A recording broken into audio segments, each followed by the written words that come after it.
Thank you, ladies and gentlemen. We apologize for the delay here. I think we've got these technical issues sorted out now. But so, back to our program. Our next speaker comes all the way from Nova Scotia to be here with us today. Dr. Christopher Bell is Associate Professor of History at Dalhousie University in Halifax, Nova Scotia. He has published widely on 20th century naval history and is the author of The Royal Navy, Sea Power and Strategy Between the Wars, and the co-editor with Bruce Elliman of Naval Mutinies of the 20th Century, An International Perspective. As the inside jacket of his book cover reads, Winston Churchill had a longer and closer relationship with the Royal Navy than any British statesman in modern times. Dr. Bell's book, Churchill and Sea Power, which he'll discuss, is the first major study of Winston Churchill's record as a naval strategist and his impact as the most prominent guardian of Britain's sea power in the modern era. Churchill suffered much with the Royal Navy, from the Dardanelles in the First World War, to the Norwegian campaign, to the Battle of the Atlantic, and the loss of the HMS Prince of Wales and the HMS Repulse in 1941. Now, to tell us more about Churchill and sea power, please join me in welcoming Dr. Christopher Bell. Dr. Bell.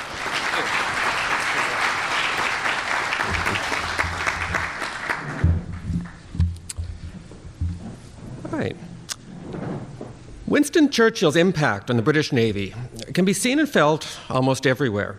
On two separate occasions, separated by a span of 25 years, Churchill served as First Lord of the British Admiralty, the political head of the Royal Navy.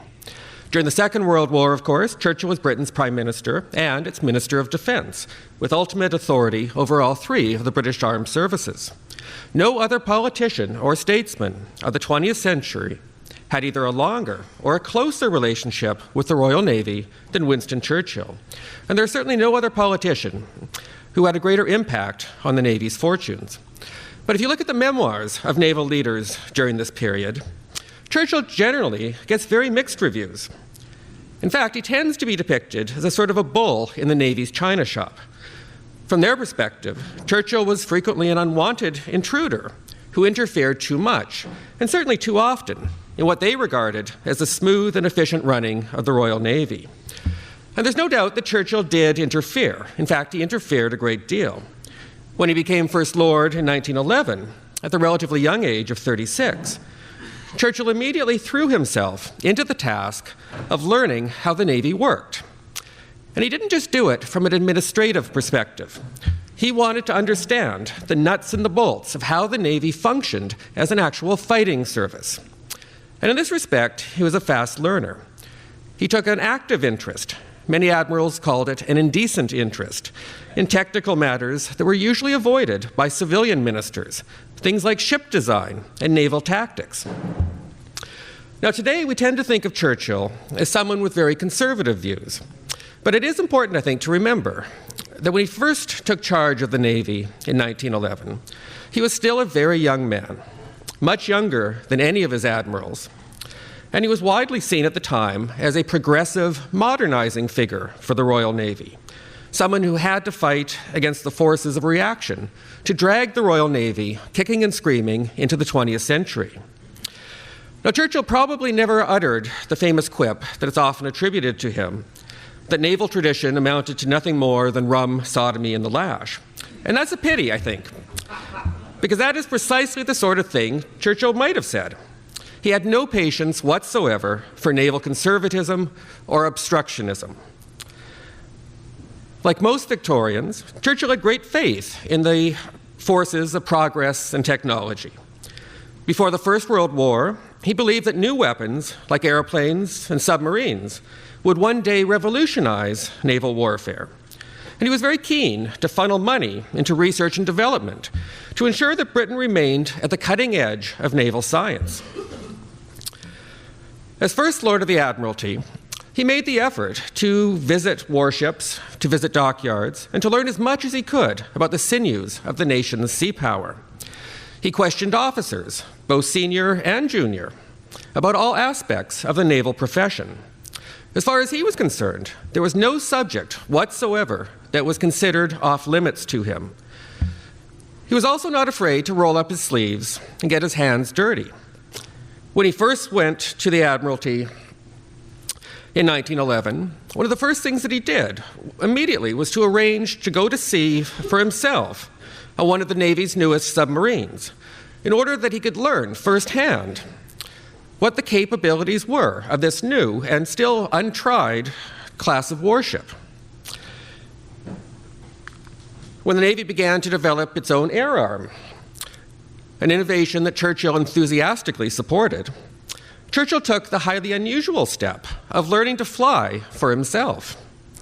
So needless to say, Churchill's management style was completely different from that of other First Lords of this period. Civilian ministers normally deferred to their naval advisors on professional or technical matters, but Churchill was not willing to accept that his admirals always knew best.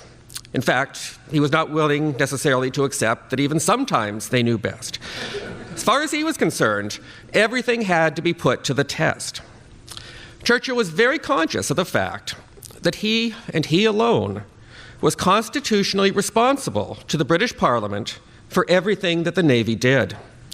So in all matters of policy, great and small, Churchill was determined that he would have the final word for himself. Now, of course, this did not make Churchill an easy man to work for. The Navy was a highly technical profession, and Churchill did sometimes get things wrong. It was never easy for his subordinates to stand up to him. Naval officers were not trained in the art of debate, and if they found themselves at a severe disadvantage when they were called upon to argue their case before the First Lord himself. Now, this isn't to suggest that Churchill was some sort of a tyrant. If the admirals stuck to their guns, and if they maintained a united front against him, Churchill would usually back down. But he had to be convinced first that he was wrong.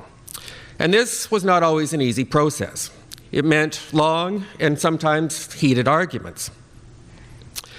Now, one of the main challenges when we look to today at any aspect of Churchill's very long career is to remember that his views were never static.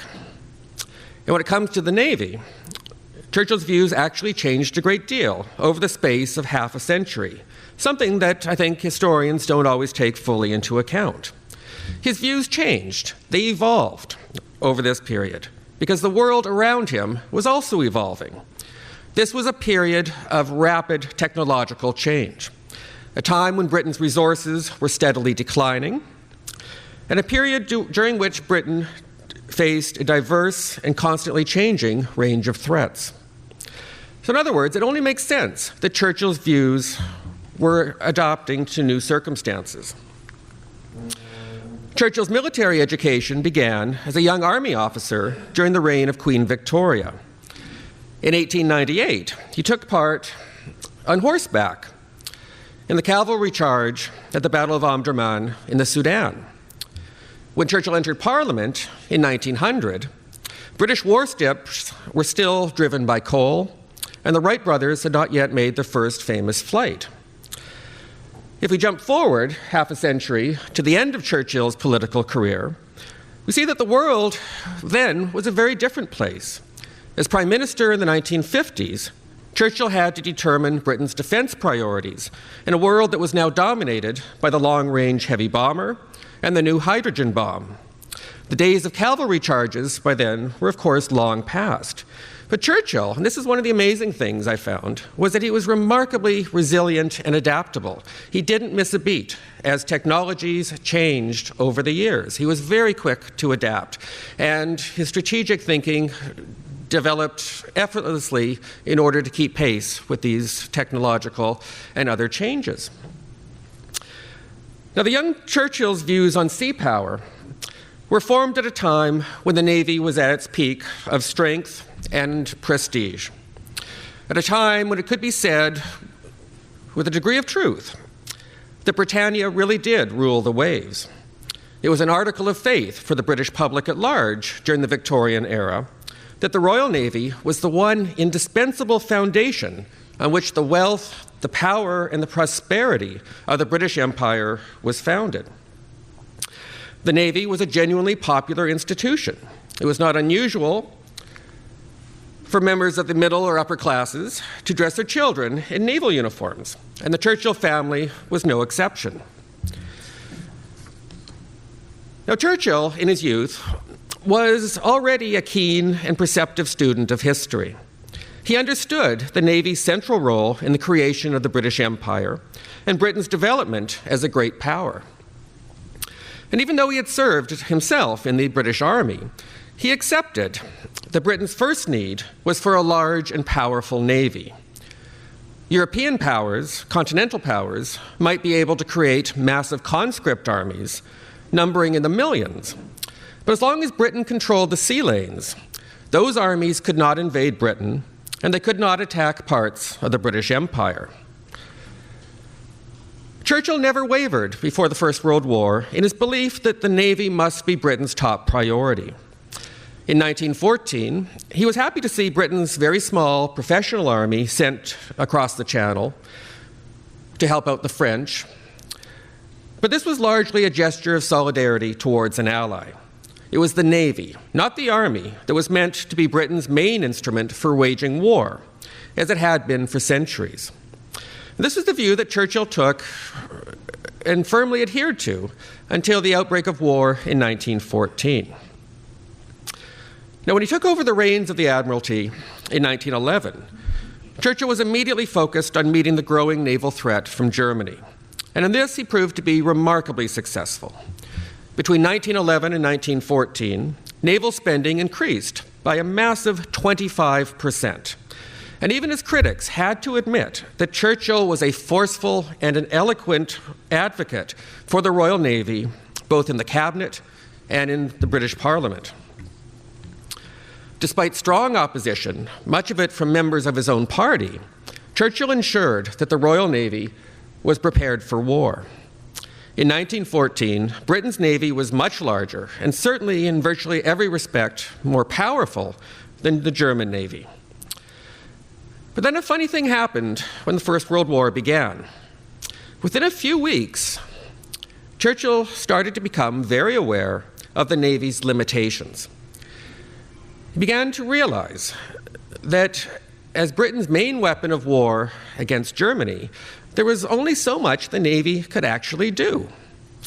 Now, Churchill was not by nature a patient individual, and he was also not the sort to be content in wartime with a passive strategy. In wartime, he instinctively wanted to hit the enemy as hard and as often as possible. And in the conditions of 1914, this was something that was very, very hard for the Royal Navy to do. The British people, the British admirals, Churchill himself, expected the First World War to begin with a glorious new Battle of Trafalgar, in which the German fleet was annihilated.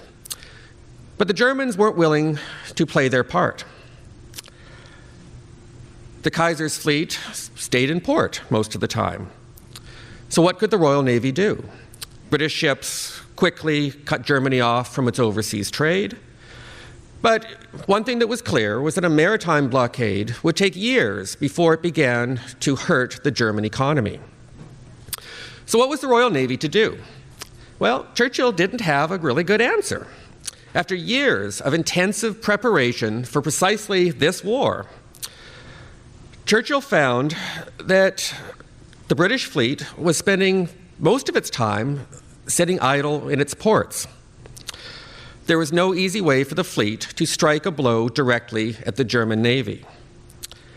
At the same time, Churchill was deeply impressed by the tremendous power of the German war machine on land.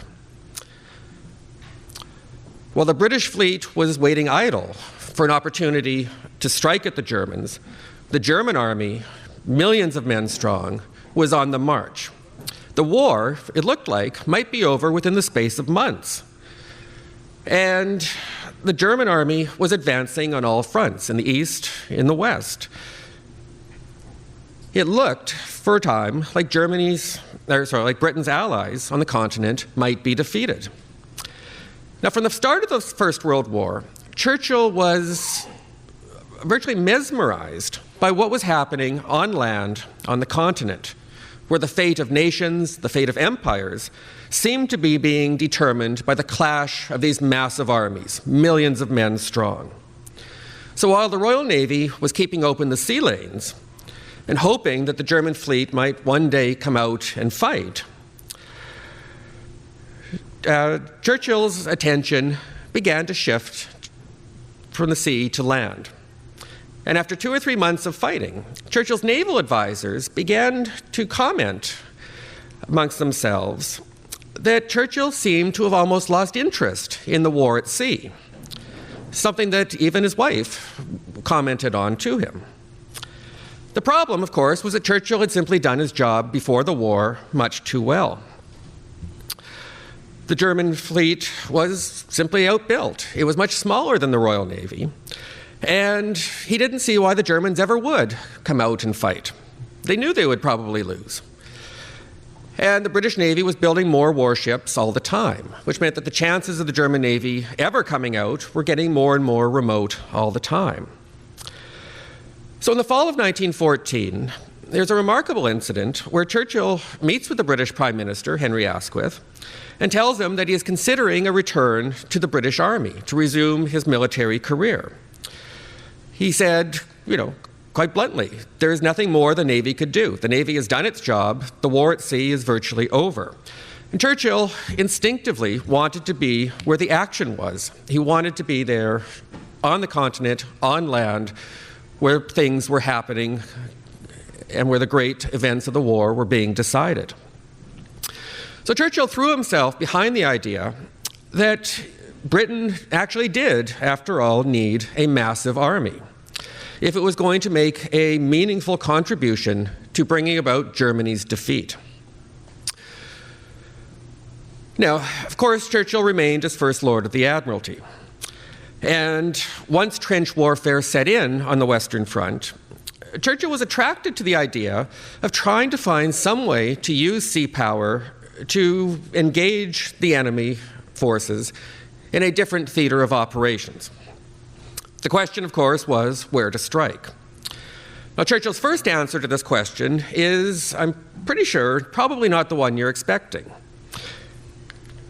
Churchill's instinct, Churchill's ideas, his plans as First Lord in the first months of the war were to strike using the Navy against the German coastline in the North Sea or the Baltic. Germany was Britain's most important enemy, its strongest enemy, and Churchill initially insisted that Britain should not be distracted by sideshows. Britain should concentrate on striking where the blow would do the most good.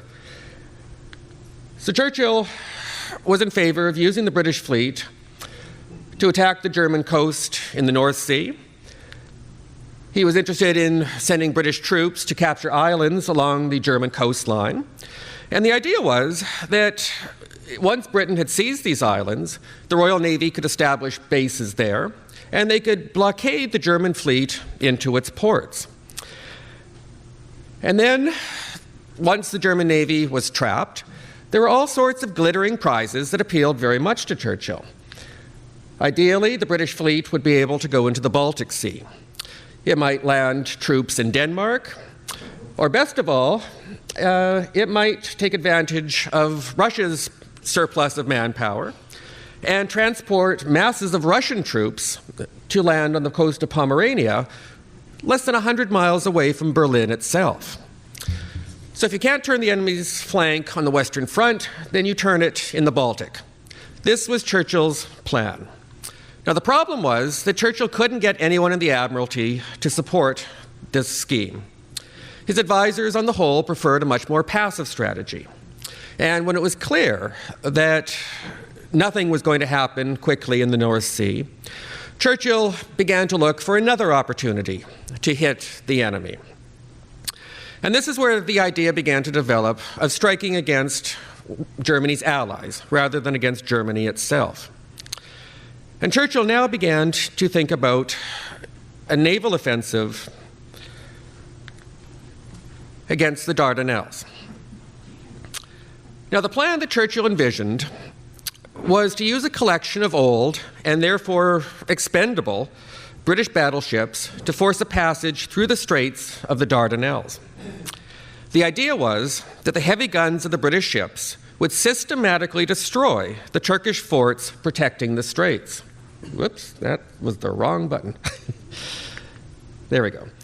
So the idea was that the British fleet would approach the forts and would systematically, one by one, knock out the Turkish forts as it advanced, using the long-range guns of the British battleships.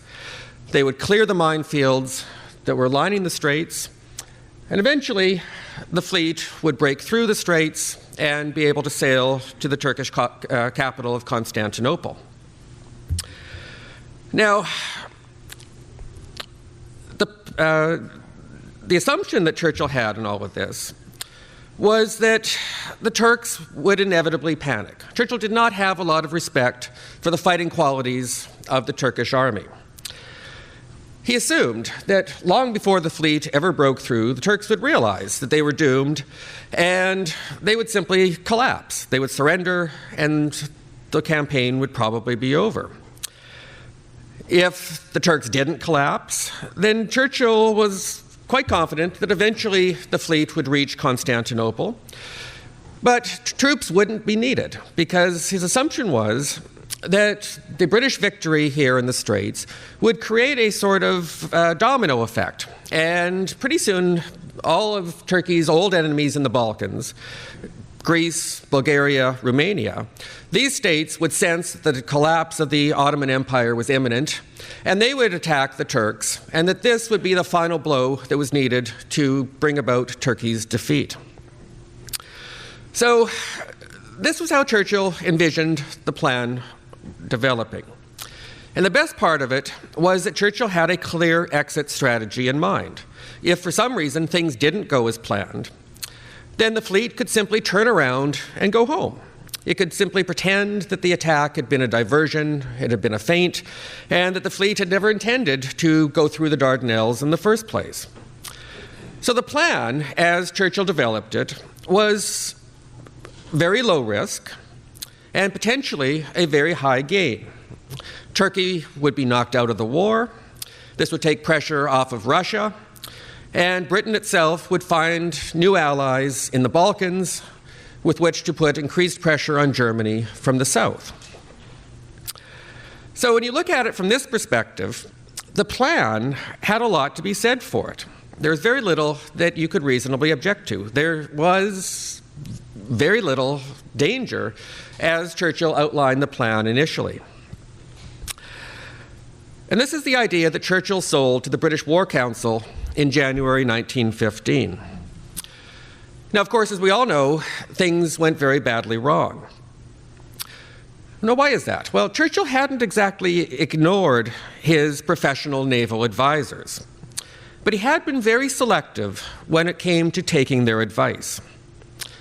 His advisors, the admirals, had predicted that some British ships, maybe even many British ships, would be lost in this process. And they questioned what was going to happen if the British fleet actually got to Constantinople and the Turks didn't surrender.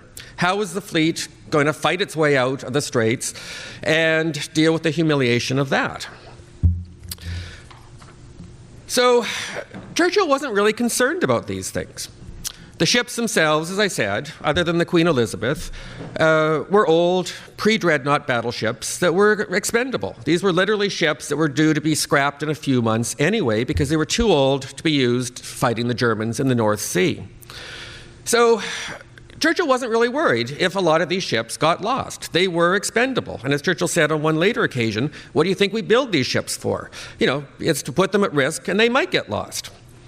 So Churchill assumed that really nothing bad or really disastrously bad could happen here. The Turks were second-rate opponents who would collapse like a house of cards. So the campaign was going to be a short one. And he pushed the plan on his colleagues in the government without letting them know that the admirals had serious reservations.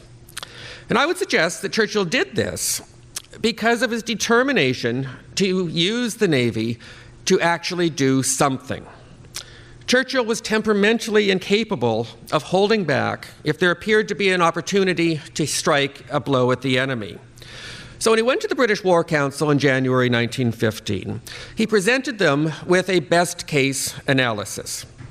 He didn't dwell on the things that might go wrong, because he was afraid that if they knew the downside, that they would simply call off the whole idea, that they wouldn't be prepared to take any risks and launch the campaign at all. And Churchill was convinced that in war, sometimes risks have to be taken, and that this, in his view, was a reasonable risk to take.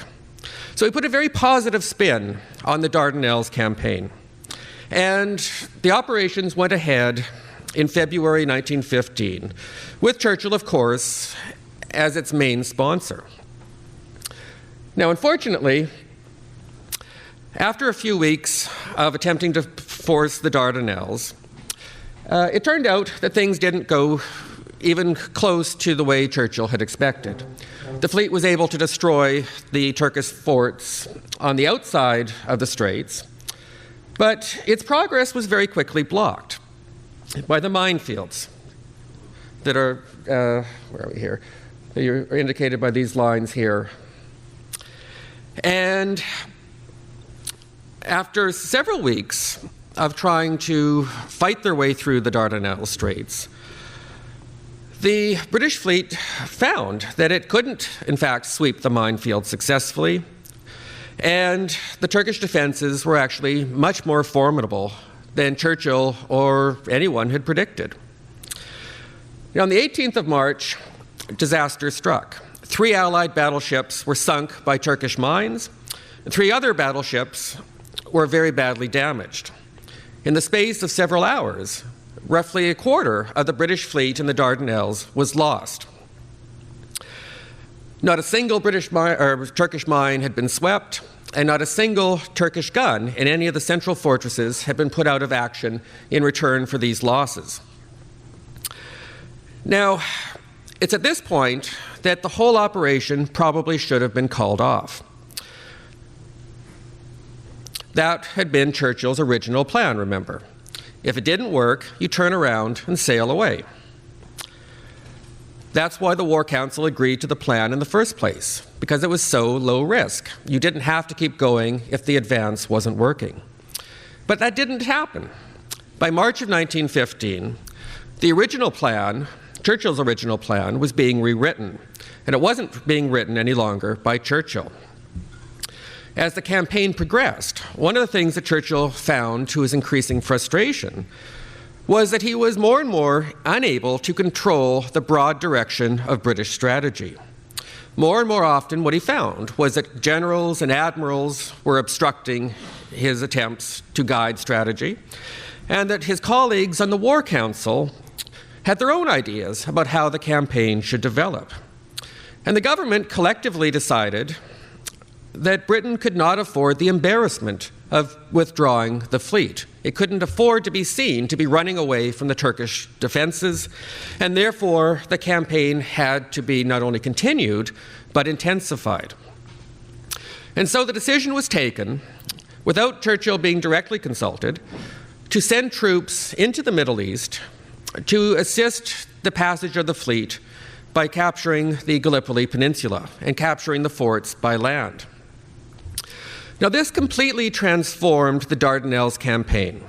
It transformed it into something that was completely and fundamentally different from the original plan that Churchill had put forward. It was now a very large-scale, combined Army-Navy operation. And this meant that it was no longer a low-risk operation. Britain had now raised the stakes considerably, and Churchill's original conception of a very limited liability campaign was now completely gone. Now, to use a modern term, what was going on here was a process that we would now refer to as escalation. Rather than admit failure, the decision was made to pour in more and more resources. And Churchill, who initially resisted this process of escalation, eventually realized that he would have to support it as well, because if the campaign failed, he realized he would be the one blamed for the failure. And he realized that the personal stakes for him, the political stakes, were now very, very high as well. Now, Allied troops were landed on the Gallipoli Peninsula on April 1915. Their job was to capture the Turkish forts from the land side so that the fleet could resume its advance. As we all know, that campaign turned out to be a massive and controversial failure as well. So the Dardanelles campaign was clearly not Churchill's finest hour, and the political price that he paid for it was very high. It nearly destroyed his political career. So it's not surprising that over the next 25 years, Churchill reflected very carefully on the lessons of the Dardanelles campaign. When he returned to the Admiralty 25 years later as First Lord, September 1939, Churchill was undoubtedly older and certainly much wiser, much mellower in many ways. Now, the problems that Churchill faced in the Second World War as First Lord were in many ways very similar to those he had faced back in 1914. Once again, the fundamental problem he had to grapple with was how could the Navy strike a crippling blow against Germany? And once again, what Churchill found was that there were very, very few options. Now, during the first months of the war, the Second World War, Churchill resurrected the idea that he'd been attracted to in 1914, of trying to strike a blow against Germany in the north. And once again, what Churchill found was that his naval advisors were simply unenthusiastic. They did not want to put British warships at risk, and they didn't feel that this theater was one that was going to achieve any substantial results for the risks that they were taking. So the admirals provided endless arguments as to why the idea of sending a British fleet into the Baltic Sea was simply impracticable. And in hindsight, looking back, we know that they were probably right. This wasn't something that probably was feasible given the technology that existed in 1940. Now, the Churchill of 1914, I think, would have responded to this obstruction much differently than the Churchill of 1940. In 1914, Churchill, I think, would have used every resource at his disposal to try to overcome the objections of his admiral, to force them to go along with the plan that he was developing. But the Churchill of 1940 was much more diplomatic in how he handled his subordinates. He was also much more willing to accept advice from them that he simply didn't like or didn't agree with. And I think one of the critical lessons that he took from the Dardanelles campaign was that you can't launch a major operation of war if your naval advisors are only grudgingly and half-heartedly supporting you. He realized that they had to be completely on board. He couldn't browbeat them or force them to go along with something if their hearts really weren't in it. It would only lead to disaster, and it would only lead to the political fallout landing, once again, squarely on Churchill's shoulders. So Churchill accepted in 1940 that if he couldn't persuade the admirals to go along with his plans, then Churchill would have to give in. He did it grudgingly. He didn't always do it with good grace, but he didn't force the issue. He couldn't afford to have another break with his first Sea Lord the way he had with Admiral Fisher back in 1915. But after several months of war, World War II, Churchill was again complaining, much as he had in 1914, and complaining with good reason, that it seemed to be impossible to get anybody to do anything. Both the War Cabinet and the British Admiralty seemed content to adopt a passive, low-risk strategy. And characteristically, this was not to Churchill's liking. He continued to look for opportunities to take the offensive. And one of the ideas that attracted his attention was to try to undermine the German war economy by cutting off certain of Germany's key imports that were essential to the production of Germany's war materiel.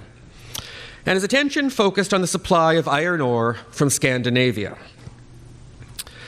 Now, most of the iron ore was produced in northern Sweden, way up here.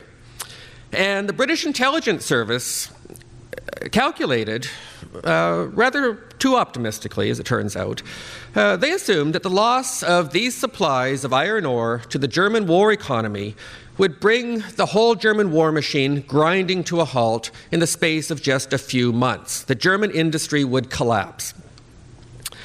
And Churchill now wanted to use the Royal Navy to stop shipments of iron ore from reaching Germany. And what made this a feasible plan, in his perspective, was that during the winter months, the Gulf of Bothnia here would freeze up. And the Germans, to transport the iron ore from the north, from Sweden, had to transport it to the Norwegian port of Narvik, way up here in the north. And then from Narvik, the ships, either German ships or neutral merchant ships, would sail down entirely within Norwegian coastal waters. And, of course, in Norwegian waters, the Royal Navy could not intercept these ships. So Churchill began to develop a plan for using the Royal Navy to intercept this trade. And the idea that he came up with was to lay a minefield in Norwegian coastal waters. And the assumption was that to avoid the mines, the ships carrying the ore would have to sail out into the open seas, into international waters, and then international law allowed the British to seize these ships as contraband. So this was the plan that Churchill developed, and he spent several months lobbying the War Cabinet for support. This was exactly the sort of scheme that really appealed to Churchill's basic instincts. This was a chance to take vigorous action against the enemy, decisive measures, to take the war to the opponent, and even if the stoppage of these imports didn't cripple the German war economy, Churchill's logic was it's still going to hurt the German war economy in some way, and it's better than doing nothing. And nothing was the only other option on the table at the time. So Churchill lobbied for this plan.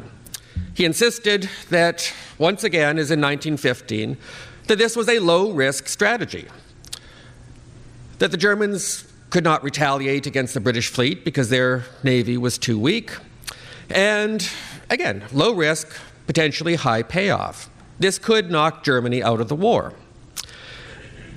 So the obvious problem with the plan that Churchill developed was that laying a minefield along the Norwegian coast would be a very blatant act of violating Norwegian neutrality. Now, this didn't bother Churchill one bit, but some of his colleagues were alarmed at the implications of this. Now, the dominant voices in the British War Cabinet in early 1940 were the Prime Minister, Neville Chamberlain, and the British Foreign Secretary, Lord Halifax. And neither Chamberlain nor Halifax liked the idea that Churchill was proposing. They argued that Britain would look like a sort of a bully. And by picking on a harmless, inoffensive neutral state like Norway, that other neutral states would be alienated. And particularly, they were concerned that this would play very badly in the United States, which itself at the time was still a neutral power. So Chamberlain and Halifax had very serious reservations. And one of the things that concerned them was what would happen if the Germans retaliated by invading Sweden or Norway and simply taking the mines, the iron ore mines, for themselves. And Chamberlain and Halifax didn't feel with a clear conscience that they could bring war down upon the heads of an innocent neutral state. So they weren't keen on this plan. Now, Churchill took a very different view. He argued that if the Germans did invade Scandinavia, that in fact would be a very successful outcome from a British perspective. It would divert German forces out of France into a secondary theater where the Germans would be forced to fight at a much greater disadvantage. So Churchill argued that the plan should go ahead, that this would be a means to provoke the Germans into action, and ideally, Britain would have ships ready to go with troops that could get to Norway first and occupy important ports before the Germans could seize them, and that if the Germans tried to invade Norway, that the whole thing would be a huge disaster for the Germans, because the British, of course, would be acting in advance with foreknowledge of what was happening, and therefore the Germans would be too late getting there. Now, the problem that Churchill had continued to be getting the war cabinet to go along. Chamberlain and Halifax in particular continually blocked the idea, and they dragged their feet for months. Churchill didn't wear their opposition down until April of 1940, at which point they decided that they would go ahead with the mining operation in Norwegian waters, and they would have British troops ready to launch into Norway to preempt a German retaliation. Unfortunately, of course, things didn't go as planned. The Allies, the British, had spent so long debating what they were going to do and so long obstructing Churchill's efforts that the Germans eventually decided that they would take preemptive action themselves. And this is something that the British had simply not considered, that the Germans might actually strike first. But just as the Allied mine-laying operations were starting, Hitler launched his invasion of Denmark and Norway. And in a very short space of time, captured most of the main Norwegian ports, including the port of Narvik in the far north. The Germans were also able to establish airfields in the south of Norway as well. Now, the British tried to expel the Germans from Norway. The campaign was a complete and total disaster. Some historians today blame the disaster entirely on Churchill, and they find very obvious parallels between the Norwegian campaign and the Dardanelles campaign in 1915. And I would argue that this isn't really entirely fair. I think that Churchill's influence on British strategy in 1940 was, by and large, a very positive one. Once it was clear that the Germans had completely disrupted the Allied preparations, Churchill assessed the strategic situation in Norway with a very experienced, very shrewd eye. He realized that the Allies were in no position to recapture every port that the Germans had captured. So Churchill insisted, very wisely, on concentrating Allied forces where they could do the most good. And this, he decided, would be in the far north. If Britain could only afford to recapture one objective, he decided that it should be Narvik. This was the easiest region for the British to fight in, since it was the furthest from the German airfields down in the southern part of Norway. And of course, the advantage of seizing Narvik would be that it would have the purpose for which the whole campaign had been started in the first place, which was to cut off German supplies of iron ore. So Churchill's instincts, I would suggest, were absolutely right on the money. This was the right objective, and given Britain's limited resources, it was a reasonable objective. This was something that Britain might have had a chance of actually accomplishing. And in fact, Britain did eventually take Narvik from the Germans. However, Churchill was not entirely a free agent. And within a few days of the German invasion, the Norwegian and Swedish governments were pleading for Allied support in central Norway. They insisted that for political reasons, Britain needed to recapture the port here of Trondheim. And Chamberlain and Halifax were still the dominant voices. And they decided that for political reasons, Britain had no choice. Chamberlain actually says at one of the War Council or War Cabinet meetings, if we put all of our efforts into taking Narvik, the Norwegians will think that our only interest is in the Swedish iron ore. And of course, that was the only British interest in Norway. So Churchill and the Chiefs of Staff insisted that Britain must divide its forces between Narvik in the north and capturing Trondheim in central Norway. And to his credit, Churchill accepted loyally his colleagues' decisions. He threw himself into the task of launching an offensive to recapture Trondheim. But once again, and as usual, it was a case of too little, too late. British forces were eventually evacuated from central Norway in May of 1940. And in this respect, Norway and Gallipoli are remarkably similar. In both cases, Britain suffered an embarrassing military and naval defeat.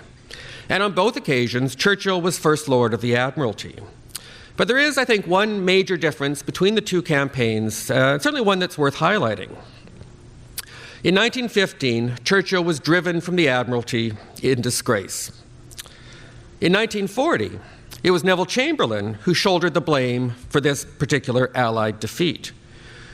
Churchill not only survived this crisis, he prospered from it. And within a few days, Churchill had become Prime Minister. For better or worse, Churchill now had the power that he had always wanted. Certainly the power that he felt had been required for him in 1915 to have prevented disaster in the Middle East.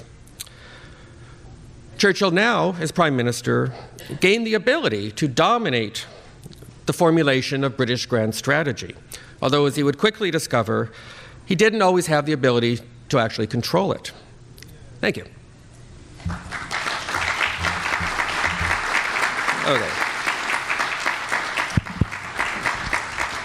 Okay. Dr. Bell, we do have time for a couple questions. We do? Okay, great.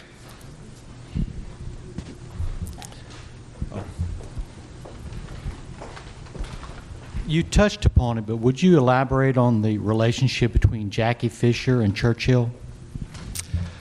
It's a very complex relationship, and I think that Michael earlier characterized it very well as one that, Fisher was, somebody who was sort of half genius and half mad. And when his advice was bad, it was very, very bad. And, people often say the same thing about Churchill, but there are two very, very strong personalities, two people with very pronounced strategic views. And Admiral Beatty, who we saw on one of Michael's slides earlier, when he comes to the Admiralty, or when he's at the Admiralty in 1914 and he hears that Fisher's been recalled, he very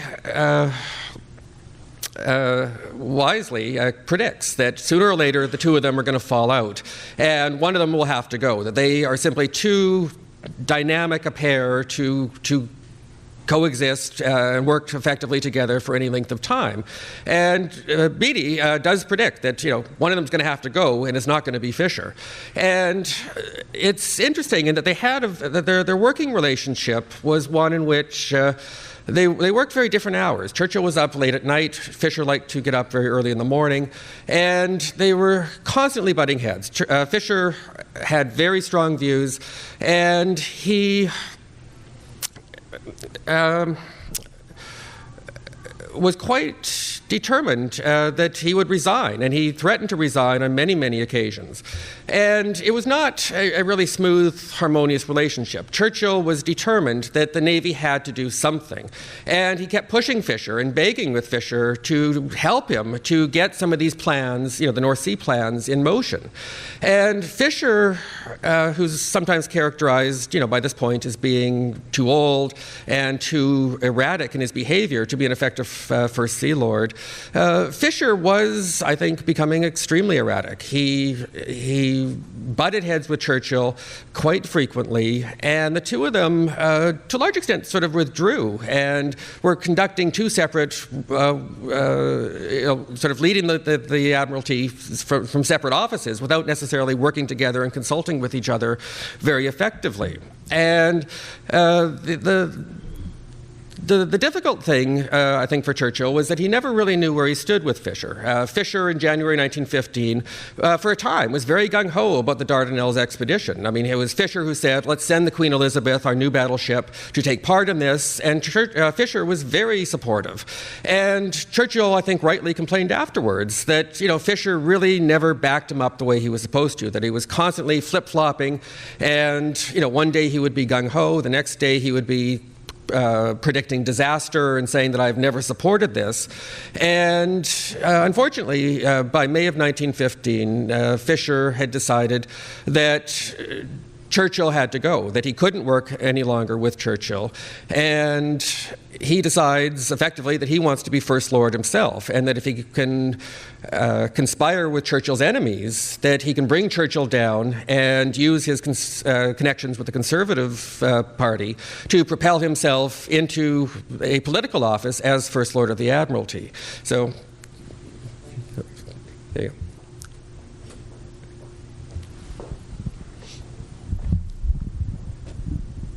Two things. When did the British Navy develop effective aircraft carriers? And well, the reason they didn't hit Bremerhaven and Wilhelmshaven was simply German air superiority, the reason they went up?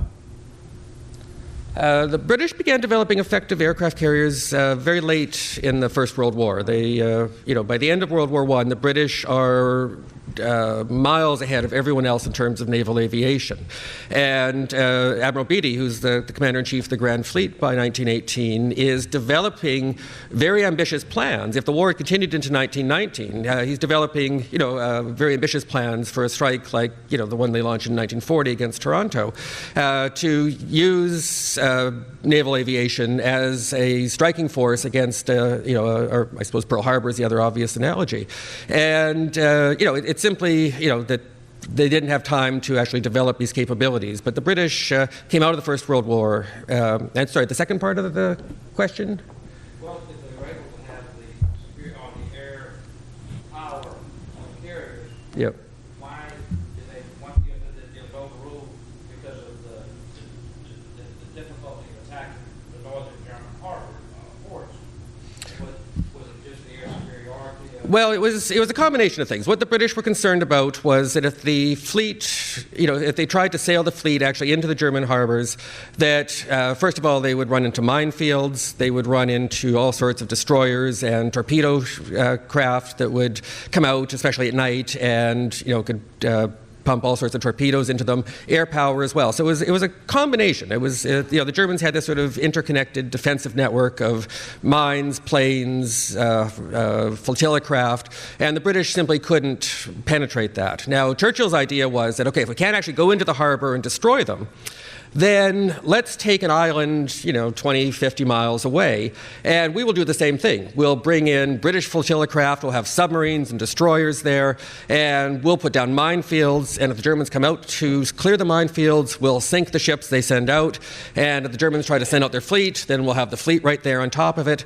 And the assumption was that the Germans will be just bottled up and they can't do anything. And for Churchill, this was, sort of the ideal scenario, because then you can bottle them up and you can send the fleet into the Baltic and there's nothing the Germans can do to stop you. Yeah.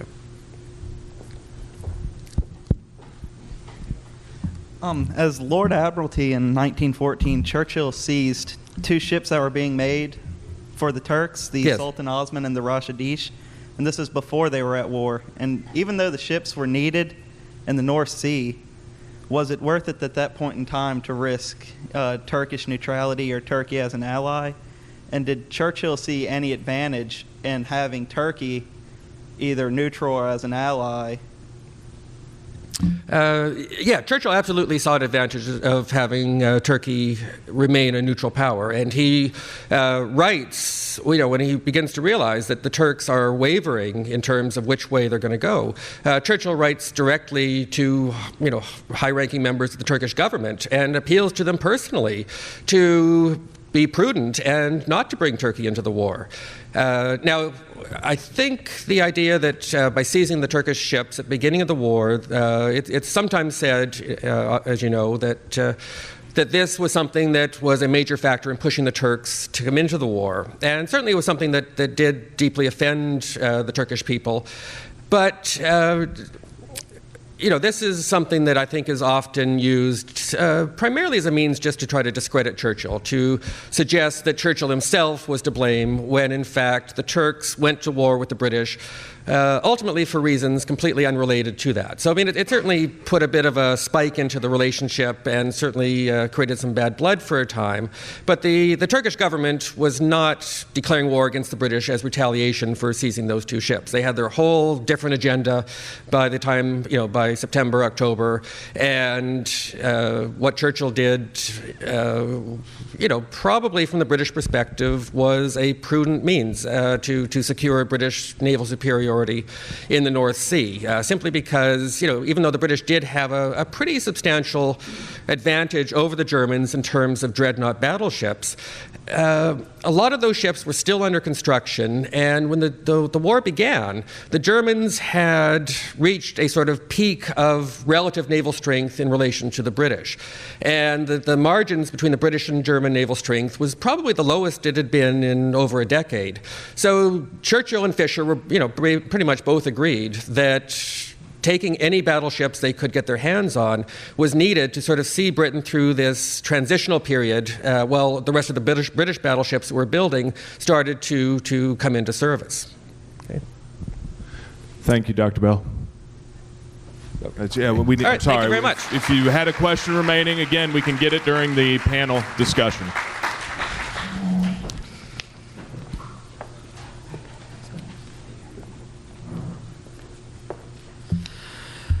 Thank you, Dr. Bell. And I think that even Churchill's most staunch detractors will see him in a new light. In fact, if they read your book, I'm certain they will.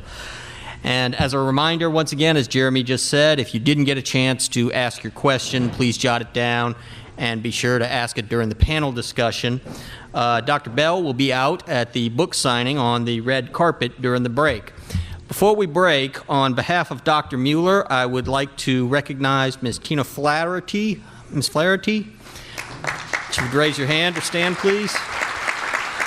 She is the sponsor of our student group over here today. Thank you very much, ma'am. And so, please be back for 10:55, and we will start our next presentation. Thank you.